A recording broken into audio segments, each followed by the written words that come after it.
Hey guys, make sure to check out G2A.com. A link is in the description below. They have really cheap PC games, Xbox Live codes, and a whole bunch more. Link in the description below. With the release of Zombies Chronicles, we have gotten a ton of new information on the Zombies storyline, little bits and pieces that fill in gaps but also raise other questions. So in this video, we're going to be taking a look at 10 things that Zombies Chronicles has answered that we have been waiting a long time for. Before we jump into the list, guys, make sure you guys drop a like on the video if you guys do go on to enjoy it. And if you are brand new to the channel, if you want to see more videos like these in the future, then make sure that you do subscribe and turn on notifications by clicking the little bell icon. But without any further ado, let's jump straight into the list. Alright, so coming in at number 10, we have an excerpt from September 2nd, 1945 of the Zombies Chronicles timeline. And in this one, we learned something very interesting. It says, temporal rifts begin to affect the asylum facility, and orderly reports increasing problems with test subjects. So we see this in World at War. We hear a lot of voices, a lot of kids laughing, stuff like that. Well, it's because, and we learn this now, because of temporal rifts that have been getting created around the map. And we start hearing voices, but which specifically? Let's talk about that here. It says September 2nd, 1945, many in the facility have begun hearing voices coming from the walls, including the sobbing of a boy and a girl screaming and a man shouting for the children to close the window. So we learn that the voices, the crying, the little whispers that we hear while we're playing Verrückt all the way back in World at War is actually the crying of Eddie and Samantha, who are with Maxis in the house. Pretty cool. Coming in at number 9, Dr. Maxis is a very mysterious character. We've known him for a while, and one of the biggest things we had back when Moon first came out was this theory of Dr. Maxis. Did he die? What ended up happening? Where was he teleported? This was some of the bigger questions. So we know, because of the storyline we had up until this point, that Richtofen was trying to get rid of Dr. Maxis and Samantha. And in a situation, he locked Samantha, Maxis, and Fluffy, who had turned into a hellhound, inside of a room inside of the teleporter. They all were teleported to different locations. Samantha made her way over to the moon and eventually ran into the MPD. And then we know that Dr. Maxis ended up going somewhere. We didn't know where he went. And well, as it turns out, we learn where he went because of the Zombies Chronicles timeline. And it says October 13th, 1945, Samantha is teleported to the moon while Groff and Schuster work on the MPD. Running into the MPD, she is drawn inside of it, where she becomes corrupted by dark ether. Maxis is teleported to the crazy place and develops the power to merge with electricity. Richtofen returns to the moon, learning Samantha is trapped in the MPD. He orders Groff to teleport Maxis here to coax her out of the device. He also warns Groff to keep an eye out for an evil-looking dog. Richtofen returns to the moon. Now this is very interesting because now we learn where Dr. Maxis went when he was teleported with Samantha and the Hellhound. He ended up going to the crazy place located in France during the timeline of Origin. So we know that that crazy place, that area you go to in order to get your gemstones that you need for your staffs. Well, apparently Dr. Maxis was in there. He was teleported into that place. And not only that, but because he was teleported there, he ended up learning to do the ability of merging with electrical devices, which then goes on to explain why he was able to talk to the crew in Black Ops 2. Very cool. But this also explains something else. We have another excerpt on October 13th, 1945 that says, in an effort to free Samantha, Maxis approaches the MPD and persuades her to come out. Once she does, Maxis gives her an instruction, kill them all. Maxis kills himself and merges with the technology of Griffin Station while Samantha unleashes the undead upon the base. So, that gunshot we heard in the radio messages where we thought, oh my god, did Dr. Maxis die? How was he alive at this point? What ended up happening? Did he get shot? Did he shoot himself? Well, this actually answers that question. He actually ends up shooting himself, which is very strange because up until this point we thought that the other people, the other soldiers who were allied with Richtofen were the ones who shot him, but he actually ends up shooting himself and merging with the electrical devices, which, again, very cool. Coming in at number 7, we have that Dr. Porter, who originally everyone thought was the one who created the ray gun, the original ray gun, but then we found out he actually created the ray gun Mark II. Well, it says that H. Porter activated the alarms as an outbreak occurs in Rayz.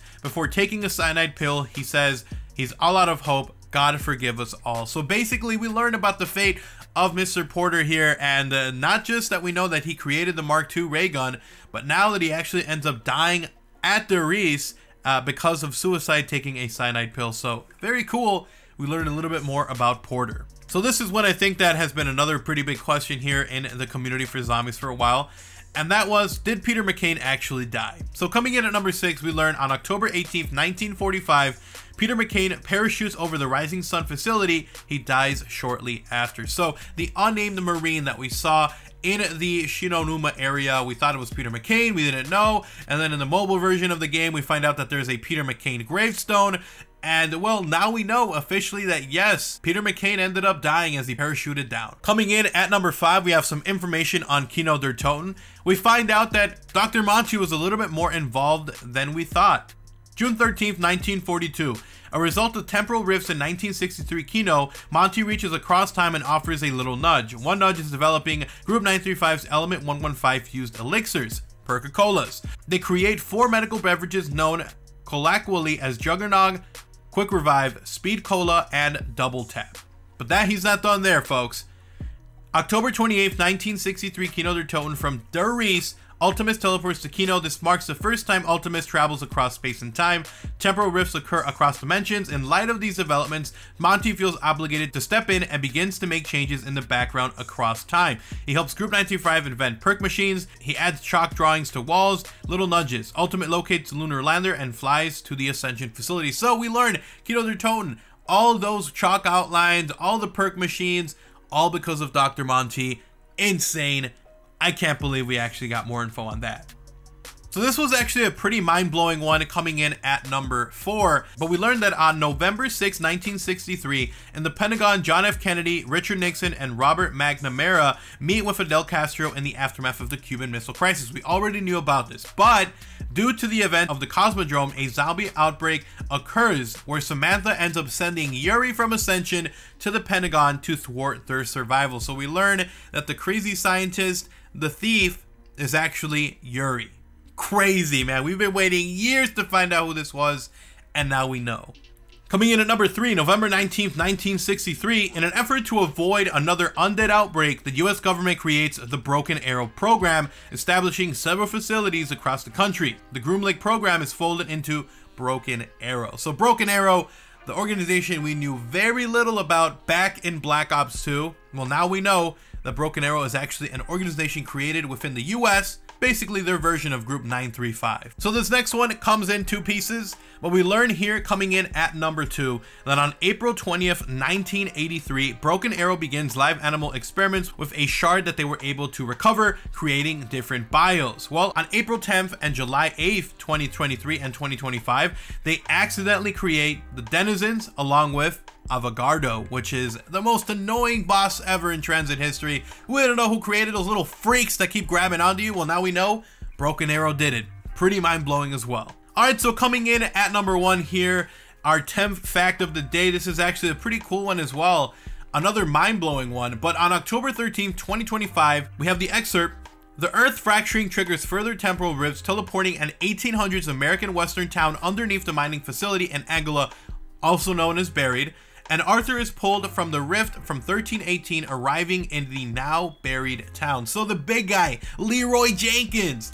His actual name is Arthur, and he used to work in Der Eisendrache for the Wolf King, and he ended up getting teleported from there over to Buried. This one was actually one of the biggest things, one of the biggest questions we had back in Black Ops 3, because we saw a picture of someone that looked like Leroy from Buried. We didn't know if it was true, and well, now it's confirmed. Leroy, better known now as Arthur, made his way across a temporal rift from Der Eisendrache to Buried, and that's why he ends up in that prison cell. So very, very cool. Those were 10 facts that we learned about from the Zombies Chronicles timeline. Hopefully you guys enjoyed the video. If you guys want to see another maybe top 5, top 10, depending on what else we learn about in this timeline, then I'll try to get it out to you guys. So if you guys enjoyed this video, want to see another episode, drop a like on the video. It does help out. It is appreciated. And if you are brand new to the channel, want to see even more content, obviously make sure you subscribe and you turn on notifications by clicking the little bell icon next to the subscribe button. Thank you so much for watching. Follow me on Twitter, check out my gaming channel, and I'll see you guys next time. I'm out. Peace.